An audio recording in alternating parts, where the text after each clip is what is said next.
A'udzu billahi minasyaitonir rajim. Bismillahirrahmanirrahim.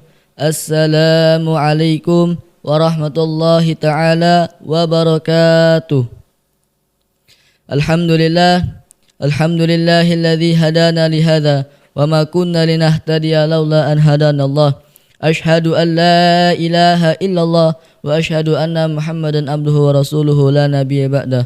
Allahumma salli wa sallim ala sayyidina Muhammadin al-fatihi lima ukhliq wal khatimi lima sabaq nasiril haqqi bil haqq wal hadi ila siratikal mustaqim wa ala alihi wa sahbihi haqqa qadrihi wa miqdaril azim. Amma ba'du. Ma'asyiral hadirin dan sahabat pas yang dirahmati oleh Allah Subhanahu wa taala.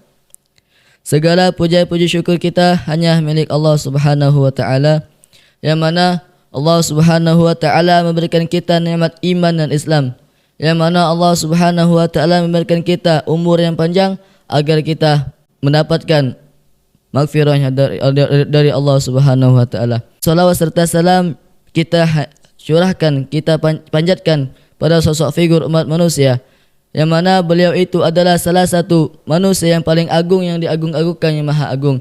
Beliau adalah Sayyidina wa Habibina wa Syafi'ina Rasulillah Muhammad bin Abdullah sallallahu alaihi wasallam. Ma'asyiral hadirin yang dirahmati oleh Allah Subhanahu wa taala. Izinkan Al-Faqir untuk menyampaikan tema yang berjudul yaitu adalah tingkatan sabar untuk mendapat cobaan dari Allah Subhanahu wa taala. Yang mana tingkatan sabar tersebut menjadi ada 3. Yang pertama yaitu adalah sabar dalam mendapatkan cobaan dari Allah Subhanahu wa taala. Yang kedua yaitu adalah sabar dalam menjalankan perintah Allah Subhanahu wa taala. Yang tiga yaitu adalah sabar dalam meninggalkan kemaksiatan kepada Allah Subhanahu wa taala. Ma'asyiral hadirin dan sahabat pas yang dirahmati oleh Allah Subhanahu wa taala.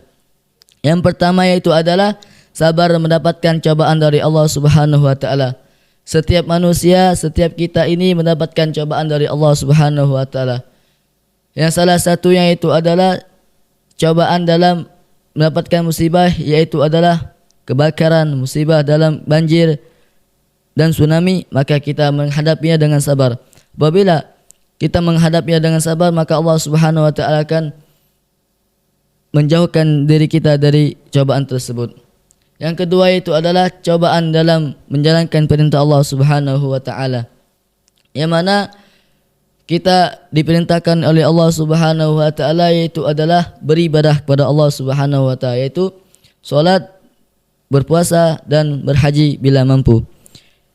Ketika kita menjalankan beribadah kepada Allah Subhanahu wa taala, maka kita menjalankannya dengan ikhlas, dengan sabar, dengan khusyuk. Apabila kita menjalankannya dengan 3 tersebut, maka ibadah kita akan diterima oleh Allah Subhanahu wa taala. Alhamdulillah, kita berada di bulan suci yang Allah Subhanahu wa taala itu adalah bulan Ramadan. Yang mana bulan Ramadan ini bulan ampunan dari Allah Subhanahu wa taala. Yang mana bulan Ramadan ini yaitu adalah bulan berbanyak kita membaca Al-Quran. Yang mana kita telah melewatkan dari bulan Rajab, Sya'ban yang sampai di bulan Ramadan ini, maka itu adalah bulan yang penuh maghfirah dari Allah Subhanahu wa taala.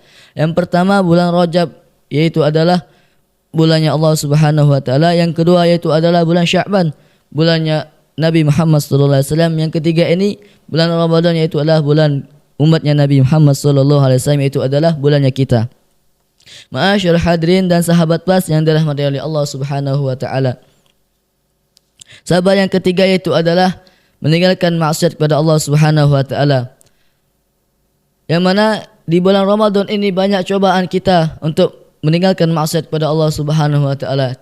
Contohnya saja ketika ada wanita yang membuka auratnya di jalan, maka janganlah kita memandang dengan pandangan maksiat, dengan pemandangan dengan syahwat. Maka apabila kita memandang tersebut, maka Allah Subhanahu wa taala akan memberi kita dosa. Ma'asyiral hadirin yang dirahmati oleh Allah Subhanahu wa taala. Yang mana Allah Subhanahu wa taala berfirman di dalam Al-Qur'an yang berbunyi, "Innallaha ma'as sabirin." Sesungguhnya Allah Subhanahu wa taala bersama orang-orang yang sabar. saya teringat satu cerita yang mana cerita tersebut yang mendampingi hadis Rasulullah sallallahu alaihi wasallam yang berbunyi an Abi Hurairah radhiyallahu anna rajulan qala ausini, yang mana hadis tersebut diriwayatkan dari Abu Hurairah radhiyallahu sesungguhnya ada salah satu lelaki yang berkata kepada Rasulullah sallallahu alaihi wasallam, yang mana lelaki tersebut untuk menasihati dirinya. Lalu lelaki tersebut berkata kepada Rasulullah sallallahu alaihi wasallam, "Ya Rasulullah, nasihatilah aku." Lalu Rasulullah sallallahu alaihi wasallam berkata, "Qala la taghdab." Maka Rasulullah sallallahu alaihi wasallam menjawab, "Jangan marah." Lalu lelaki tersebut berkata lagi, "Apalagi ya Rasulullah?" Qala la taghdab. Maka Rasulullah sallallahu alaihi wasallam menjawab, "Jangan marah." Maka di bulan suci Ramadan ini kita banyak-banyak bersabar kepada Allah Subhanahu wa taala menghadap musibah, menghadap cobaan dari Allah Subhanahu wa taala. Dan di bulan Ramadan ini kita jangan banyak marah terhadap manusia. Yang mana apabila kita marah maka pahala kita dan puasa kita akan sia-sia saja. Ma'asyiral hadirin dan sahabat pas yang dirahmati oleh Allah Subhanahu wa taala. Kesimpulan ceramah Al-Fagir pada hari ini, di bulan suci Ramadan ini kita banyak-banyak membaca Al-Quran, kita banyak-banyak mengingat Allah Subhanahu wa taala, mendekatkan diri kita kepada Allah Subhanahu wa taala, maka insya-Allah kita akan mendapatkan maghfirahnya Allah Subhanahu wa taala. Alhamdulillah, kita di bulan suci Ramadan ini telah melewati 10 hari pertama, itu adalah rahmat dari Allah Subhanahu wa taala. Yang kedua ini mendapatkan maghfirahnya Allah Subhanahu wa taala. Yang ketiga 10 Ramadan yaitu adalah mendapatkan dijauhkan dari Allah Subhanahu wa taala, itu adalah api nerakanya Allah Subhanahu wa taala. Hadza ma'aqulu lakum wabillahi taufiq wal hidayah wa ridha wa inayah. Wassalamu alaikum warahmatullahi taala wabarakatuh.